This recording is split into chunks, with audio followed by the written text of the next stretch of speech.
ওখানে পানি রাখা আছে ওসমান। ও শোনো, ওটা কিন্তু জমজম কূপের পানি। হ্যাঁ, পানির উৎস জমজম কূপ, শত্রুর চোখে ধুলো পড়ুক।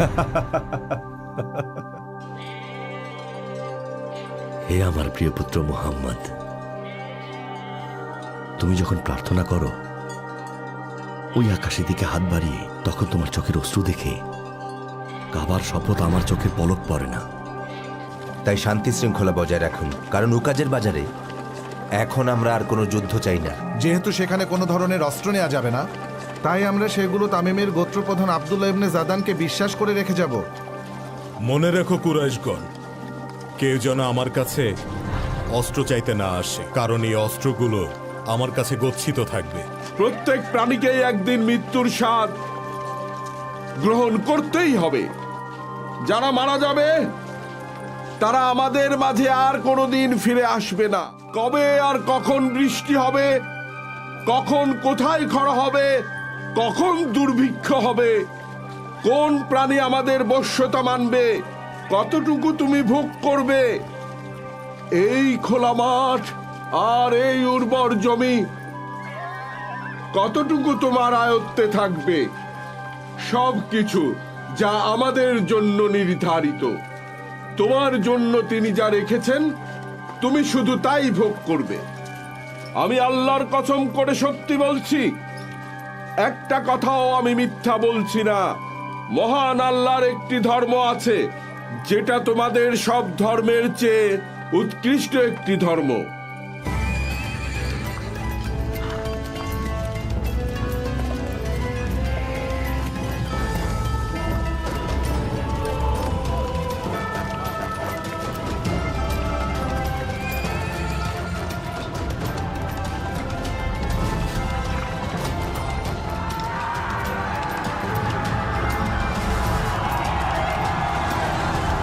মারো ওদের!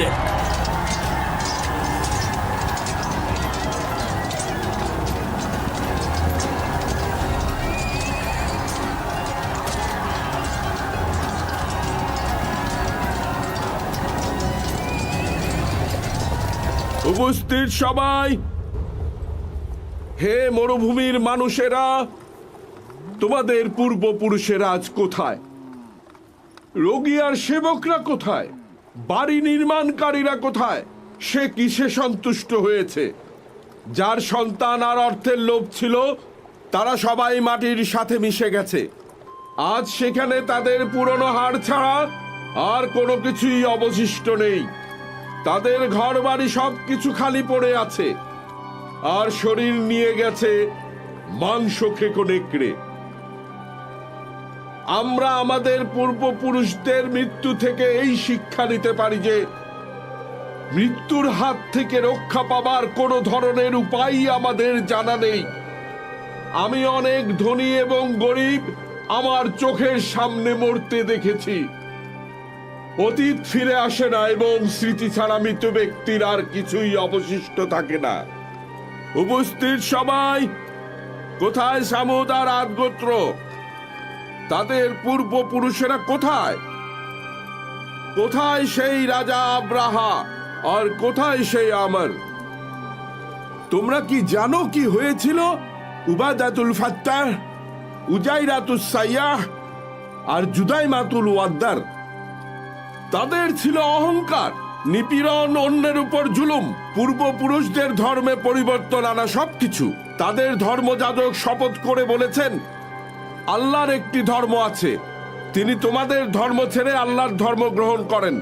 তিনি শেষ জামানার এক নবীর কথা বলেছেন যার আগমন শীঘ্রই ঘটবে। তিনি সব সত্যি বলেছেন।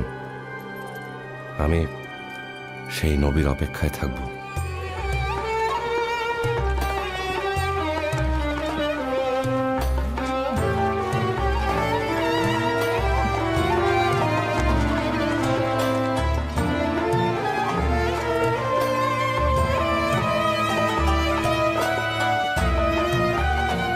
চারদিকে সব তো ঠিকঠাকই চলছে, এভাবে আবু চললেই তালিব, আবু তালিব, একটা অঘটন ঘটে গেছে।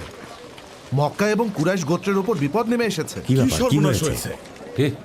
আল বাররাদ ইবনে কাইস কিলাব গোত্রের একজন সর্দারকে হত্যা করেছে। যিনি আলনুমানের কাফেলাকে পথ দেখিয়ে নিয়ে যাচ্ছিলেন। কি বলছো? আলবাররা কিলাব গোত্রের একজনকে মেরে ফেলেছে, তাও উকাদের সময়? কাকে হত্যা করেছে হার্ব? রাহালকে হত্যা করেছে। রাহালকে? কি বলছো তুমি এসব? রবের কসম, কিলাব গোত্র এই খবর পেলে আমাদের সবাইকে মেরে ফেলবে। এখন কি করব? মক্কায় ফিরে চলো, এক্ষুনি মক্কায় ফিরে চলো। মোহাম্মদ, শুনতে পাচ্ছ? জলদি এসো। বাররাদের সাথে দেখা করে চালাকি করতে হবে, আর কোনো সমাধান নেই। লোক পাঠাতে হবে যাতে কুরাইশ ও কিনানার লোকদের কাছে ঘোষণা করে মক্কায় গন্ডগোল হয়েছে, তাই ফিরে যেতে হবে। শোনো কুরাইশের জনগণ, শোনো কুরাইশের জনগণ, কিলাব আর আমির গোত্রের লোকেরা আমাদের ধরে ফেলার আগে এখান থেকে পালাতে হবে। তাড়াতাড়ি করো, আমাদের দ্রুত বাইতুল হারামে পৌঁছাতে হবে। ওদের কাছে খবর পৌঁছানোর আগেই। কুরাইশগণ, তোমরা জলদি পালাও, জলদি!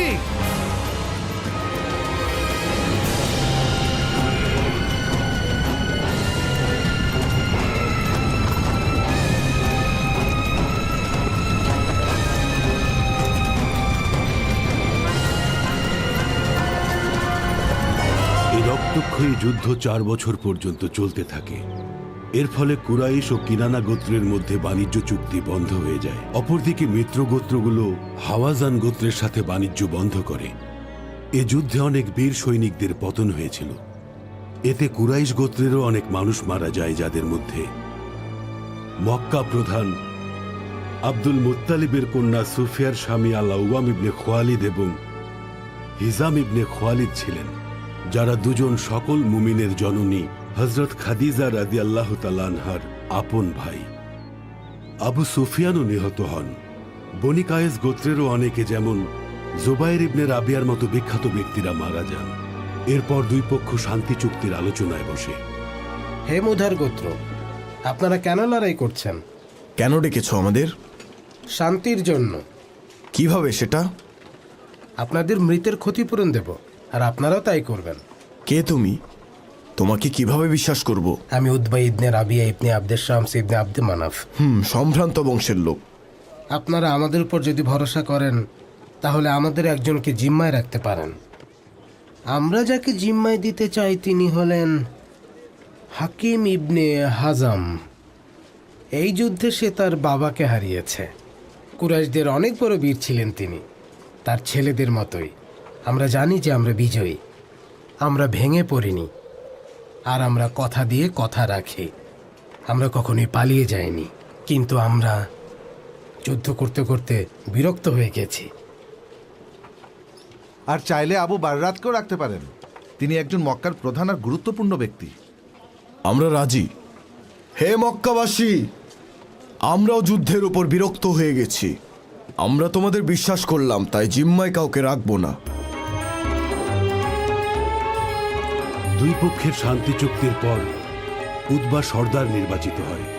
যদিও সে খুব গরিব ছিল, কুরাইশেরা সে সময় বলতো, আজ পর্যন্ত আবু তালিব আর রাবিয়ার ছেলে উতবা ছাড়া আর কোনো গরিব লোক কুরাইশদের সর্দার হতে পারেনি। আর যদিও আল বাররাহ হারব ইবনে উমাইয়ার বন্ধু ছিল, তারপরও সেই একমাত্র ব্যক্তি যে কিনা উরওয়াহ আল রাহাল আল কিলাবিকে হত্যা করেছিল। এই হত্যার মূল কারণ ছিল আল নুমানের কাফেলারা কখনোই কুরাইশদের অনুমতি ব্যতীত যেন তাদের ভূমিতে প্রবেশ করতে না পারে। এ কারণে কুরাইশরা সকল বাণিজ্য সফরের নেতৃত্ব, কাফেলাদের বাণিজ্য, সকল চুক্তি আর ক্ষমতা নিয়ে নেয়। বলা যায়, শুধু আল বাররার অপরাধের কারণেই সেই যুদ্ধ সংগঠিত হয়নি। কুরাইশেরা আসলে পার্সিয়া আর বাইজেন্টাইনদের কাছ থেকে স্বাধীনতা চাইত, আর সেই সাথে তারা চাইত সমগ্র আরবের বাণিজ্যকে তাদের দখলে নিতে। শান্তি চুক্তি সম্পাদিত হবার পর মহানবী উকাজের যুদ্ধে পীড়িতদের সহায়তা দানে যুবকদের নিয়ে ইতিহাসের প্রথম শান্তি সংঘ স্থাপন করেন। ফিজার যুদ্ধের পরিণতি হিসেবে কুরাইশরা বুঝতে পারে মক্কার এই অবস্থার জন্য তারা নিজেরাই দায়ী। এসব ঘটনার জেরে আব্দুল্লাহ ইবনে জাদানের ঘরে সভা বসে। সভাকে সফল করার জন্য কিছু ব্যক্তি পরামর্শ করার উদ্দেশ্যে কাবা ঘরে মিলিত হন। এই উকাজ বা ফিজার যুদ্ধের জন্য মহানবী যে শান্তি সংঘ স্থাপন করেছিলেন, তিনি তার নাম দেন হিলফুল ফুজুল।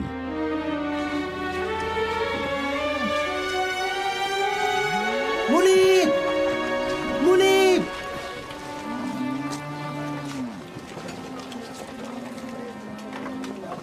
কি হয়েছে মাইসারা? আপনার খোঁজে এসেছি মুনিব। কেন, কি হয়েছে? ফুপি খাদিজা খবর দিয়েছেন একজন সৎ বিশ্বাসী নিষ্ঠাবান কুরাইশ যুবক খুঁজে দিতে হবে তার ব্যবসা পরিচালনা করার জন্য।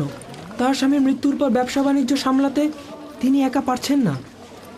ঠিক আছে, ঠিক আছে, অবশ্যই তাকে গিয়ে বলবে, আমি ব্যবস্থা করব। তার কাছে আমি রাতেই খবরটা নিয়ে যাব। তিনি আপনার অপেক্ষায় থাকবেন।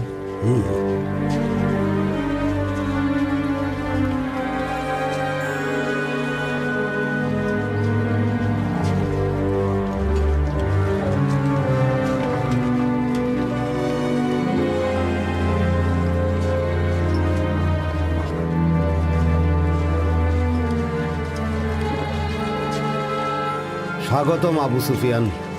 স্বাগতম আমার বন্ধু হাকিম ইবনে হুজাম।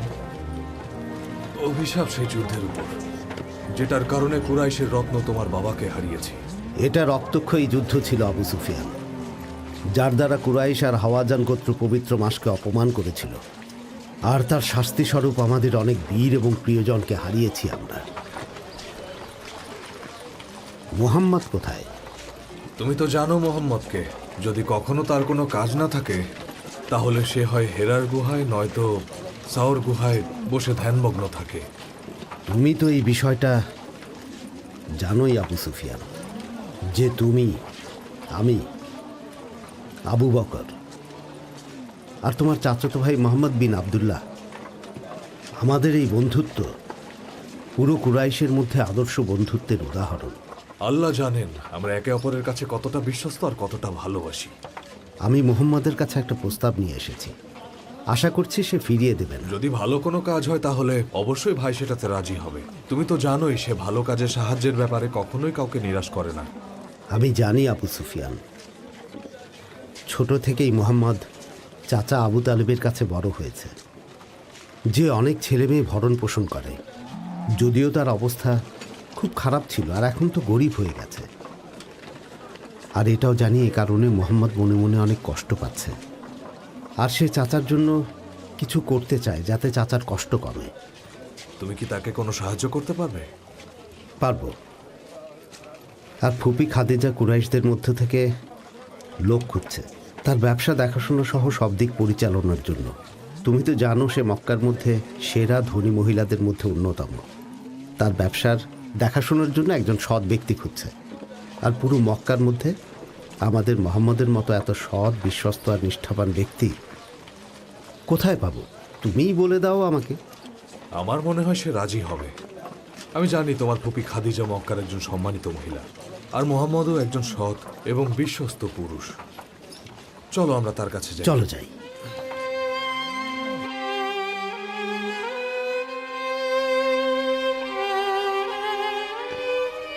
এত চিন্তা করবেন না তালিবের আব্বা, চিন্তা করা বন্ধ করুন। তুমি তো জানো আমি অভাব নিয়ে চিন্তায় আছি, কিন্তু আমার এর চেয়েও বেশি চিন্তা হচ্ছে প্রিয় মুহাম্মদকে নিয়ে। মুহাম্মদ আমাদের কাছে আমাদের ছেলে তালিব, আকিল আর জাফরের মতোই আছে। আমি জানি ফাতেমা, আমি জানি সে আমাদের অবস্থা সম্পর্কে জানে, তাই সে নিজের দুঃখ চেপে রেখে আমাদের জন্য কিছু করার চেষ্টা করছে। যদিও তার করার মতো কিছুই নেই, আর আমিও তার কাছ থেকে কোনো কিছুই নিতে চাই না। ও সাধারণ বালকদের মতোই জীবনযাপন করুক, চাই না ও ঘরের কোনো দায়িত্ব পালন করুক। যদিও সে জানে না কিভাবে দারিদ্র্যের সঙ্গে মোকাবেলা করতে হয়, তবুও আপ্রাণ চেষ্টা করে যাচ্ছে আমাদের জন্য।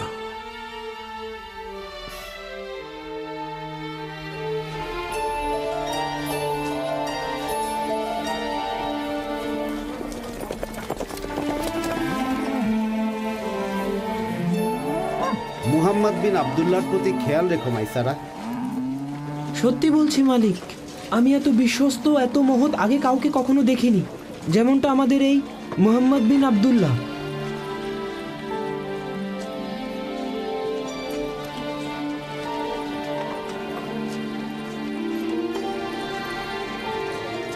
মনে রেখো, আর সামনে যাচ্ছে এই সফর মাইসারা। সেখানকার পথ তুমি ভালো করেই চেনো, কারণ এর আগেও তুমি ওই পথে গিয়েছো। তাই মোহাম্মদকে যতটা সম্ভব সব দিক দিয়ে সাহায্য করবে মাইসারা। আমার ভাইয়ের খেয়াল রাখবে মাইসারা। আশা করছি তুমি বাণিজ্যে অনেক লাভবান হবে মোহাম্মদ।